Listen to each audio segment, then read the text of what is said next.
आणि त्यावेळी सांगली कोल्हापूर साताऱ्याला जो प्रचंड महापूर आलेला होता, त्या महापुरामध्ये पुरात नष्ट झालेल्या पिकावर काढलेलं जे कर्ज आहे ते थकीत नसलं तरी सुद्धा माफ केलेलं होतं. आणि मग तोच निर्णय, तोच नियम, तोच शासन निर्णय आता कोकणाच्या शेतकऱ्यांच्यासाठी लावा. आणि आता जे काय 30 जूनच्या पूर्वी तुम्ही काही कर्जमाफी करणार आहे त्याच्यामध्ये कोकणातल्या शेतकऱ्याचा समावेश करा, एवढंच आमचं म्हणणं आहे. काय चुकीचं नाही आहे. कारण ज्या आंब्याच्या कलमावर तुम्ही कर्ज काढलंय त्याचं कर्ज थकीत जाणार आहे 30 जूनला, आणि राष्ट्रीयकृत बँकेचं काढलेलं असेल तर 31 मार्चला होणार आहे. पण सरकारचं धोरण काय आहे, 30 सप्टेंबर 2025 ला जे थकीत असतील त्यांनाच माफी मिळेल. त्याला अपवाद कोकणातल्या काजू आणि आंबा उत्पादक शेतकऱ्याला केला पाहिजे, ही आपली मागणी आहे. आणि त्या संदर्भामध्ये सरकारची भूमिका आम्हाला ऐकून घ्यायची आहे. हेक्टरी 5 लाख रुपये आपण आंब्याला म्हणजे कलमाला 5,000 रुपये आणि हेक्टरी 3 लाख रुपये आपण काजूला मागतोय. त्या संदर्भामध्ये एक पॅकेज, मग त्यातलं केंद्रातले पैसे घ्या, राज्यातले पैसे घ्या, मग दोन्ही मिळून किमान 5 लाख रुपये हेक्टरी मिळालेच पाहिजेत आंब्याला आणि 3 लाख रुपये काजूला मिळाले पाहिजे. ही आमची ठाम भूमिका आहे. त्या संदर्भामध्ये त्यांनी असं आपल्याला कळवलंय, पत्र आणलेलं आहे त्यांनी, की आज अधिवेशन चालू असलं तरी सुद्धा कामकाज होऊ शकलेलं नाही. मंत्र्यामधलं असणारं गँगवार साताऱ्याचं तुम्ही बघितलेलं आहे. आणि तो कुठला लिंग पिसाट घरात याच्यावरच सभागृह बंद पडायला लागलेला आहे. पण आम्ही मतं निवडून दिलेल्यांना कोकणातला शेतकरी रस्त्यावर उतरलेला याची काही फिकीर नाही.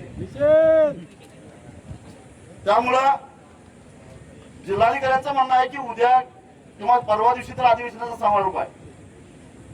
मुख्यमंत्री कार्यालयाने त्यांना असंच कळवलेलं आहे की अधिवेशन संपवण्याच्या पूर्वी म्हणजे 25 तारखेपूर्वी आम्ही भरीव पॅकेज आम्ही जाहीर करणार आहोत आणि ते घोषणा सभागृहात करणार आहोत.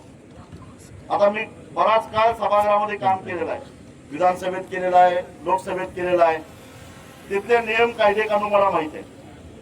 जेव्हा एखाद्या सभागृहाचं कामकाज चालू असतं त्या काळामध्ये काही धोरणात्मक निर्णय सभागृहाच्या बाहेर जाहीर करता येत नाही. सरकारवरही काही बंधनं असतात, ते सभागृहामध्येच जाहीर करावी लागतात. ही सरकारची अडचण आम्ही मान्य करतो. सरकारकडे फक्त 2 दिवस आहे. 2 दिवसामध्ये सरकारनं काही ना काही जाहीर केलं पाहिजे. काही ना काही म्हणजे आम्ही 5 लाखाच्या खाली 1 रुपया येणार नाही, बरोबर आहे. 3 लाखाच्या खाली 1 रुपया येणार नाही, बरोबर आहे काय.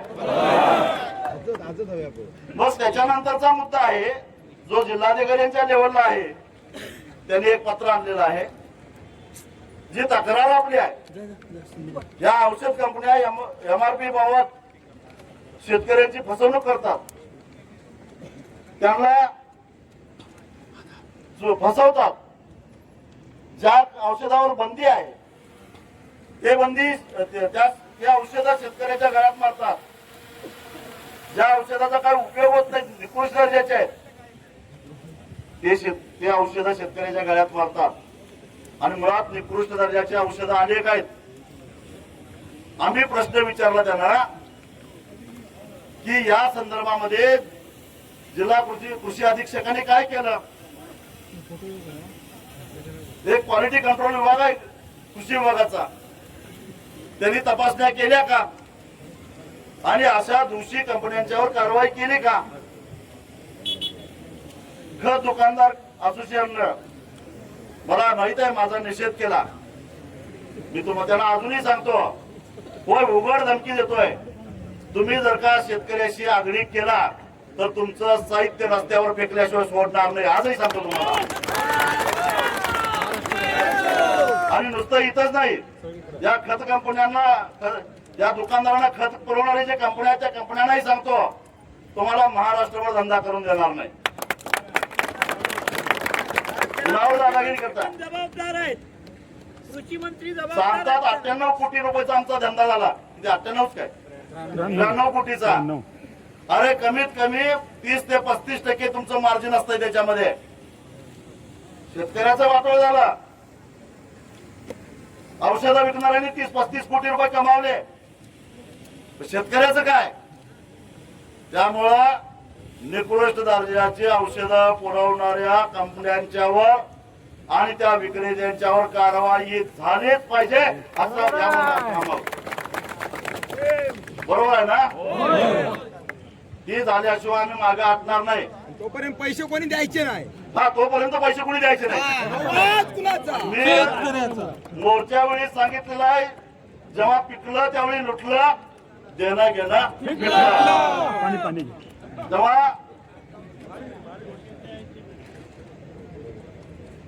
ही आगळीक आम्ही सहन करणार नाही.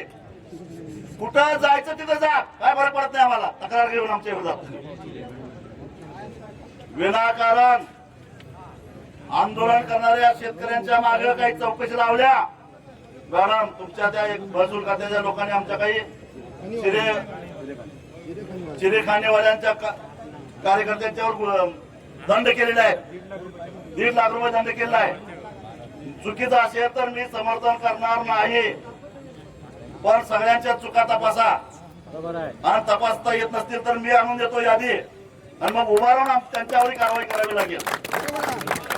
केवळ एखादा आंदोलनामध्ये उतरतो, एखादा शेतकऱ्यांच्या बाजूने राहतो, कारण तो शेतकरी आहे, त्याला त्रास दिला तर आम्ही सहन करणार नाही. तेव्हा माझी सगळ्यांना विनंती आहे, तुमच्याकडे जे काही सॅम्पल शिल्लक आहे त्याच्या पावत्या आणि ते सॅम्पल जिल्हा कृषी अधीक्षकांच्याकडे रीतसर तक्रार करा. त्या औषधाचा कशी कारवाई होत नाही मी बघतो. आलं का लक्षात?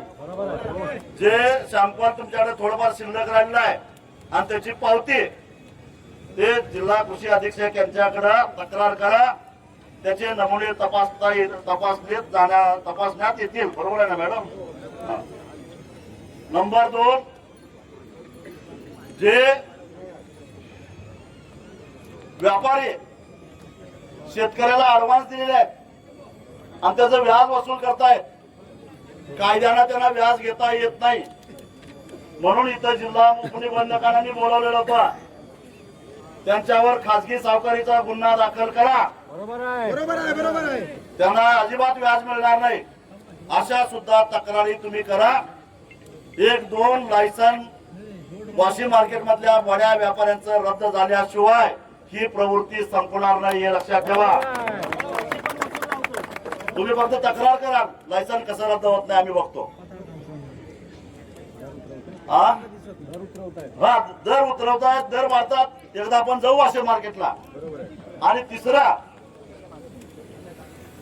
आपल्याला प्रचलित विमा हा कामाचा नाही आहे. त्याच्यामध्ये 30 मे पर्यंत तरी मुदतवाढ केली पाहिजे. बरोबर आहे ना? 30 मे पर्यंत मुदतवाढ केली पाहिजे. विम्याचे नियम, विम्याचे निकष ठरवत असताना कोकणातली भौगोलिक स्थिती, कोकणातला शेतकरी डोळ्यासमोर न ठेवता हे सगळे निकष ठरवले गेलेले आहेत. त्यामुळे या विम्याचा शेतकऱ्याला काही उपयोग होत नाही.